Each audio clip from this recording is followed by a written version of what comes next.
Hey everybody, this is TotalGamerJunkie. I want to welcome you all back to my channel. So in this video, this is actually one I've put off for a bit because I've been for two reasons. The first was that I've been busy, and the second was I wanted to try and find this source that I read and link it in the description below. But basically, as you all know, this is the first time a Life is Strange game has let us play as the same protagonist from a previous game. And while I enjoy all the games, I think we can all agree that Max is the face of Life is Strange. She was the first ever character we played as in the series. She's a beloved fan favorite. Not that I don't enjoy the others, but it's just the first one is so iconic. Now you're probably wondering why the video is titled, "Is Double Exposure part of the Life is Strange universe or a standalone game?" Now I heard something, that's why I wanted to link in the description below, that apparently the people over at Deck 9 think that if this game, and take this with a grain of salt, as I don't have the link, I can't link it, so it might even be fake. The people over at Deck 9, apparently it's rumored that if Double Exposure does really well, they want to do another sequel with Max, and I gotta say, I feel a bit conflicted on this issue. Life is Strange has always been great at telling stories, and whether or not which one is your favorite or least favorite, they always presented us with new characters, new experiences, new dilemmas, and I for one, that's why I enjoy all the games.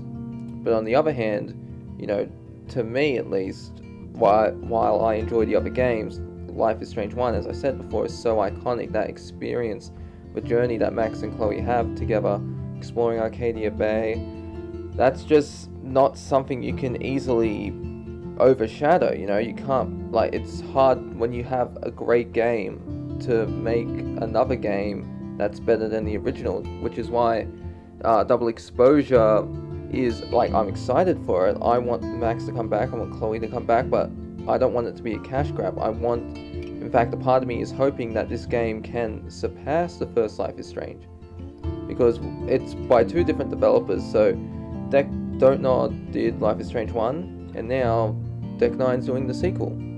And we saw what they did Before the Storm, what they did with Chloe. That's good, but there's a few canonical inconsistencies with it, but overall I enjoyed the game. Now I've wandered off a bit, let me get back on topic. What do I mean by, is Double Exposure part of a Life is Strange universe or a standalone game? Now, as we all know, all the games are in the same universe. But what if this, as I mentioned before, if Deck 9 was interested in making a sequel to Double Exposure, what if this, Max's story, is in its standalone timeline? Just because we see from the comics, there's many alternate timelines. We see in the game, Max shifts between multiple timelines, one where Chloe's paralyzed, another where she won the Everyday Heroes contest. So what if this is part of a singular universe? So the characters like Sean, Daniel, Steph, Alex, they all exist. Ryan, all the characters that were in the next sequels of the game do exist, but the ones with powers don't have powers. Max is just the single person who has powers, which it doesn't make sense if the leaks are true about the person killing Sophie has powers. So that's just a ridiculous thing. But if they decide to make this game series Life is Strange now focus on Max, then what does that mean for the franchise? How do they decide, okay, we want Max to be the face of Life is Strange, we're going to make a sequel after Double Exposure? How do you do that? Because it's, as the developers have said, making Double Exposure was pretty difficult, but they were able to do it. They've done their best. They said, okay, we respect players' choices, none of the endings are canon, players who are new to the franchise can jump in without having to play the first game. Yes, that's great to hear, but how do you make a sequel to that? Because you have to account, let's just say, if you're in a relationship with Amanda or possibly Moses, whether or not he's the other romance option, I don't know. But how do you account for that? Because unless they develop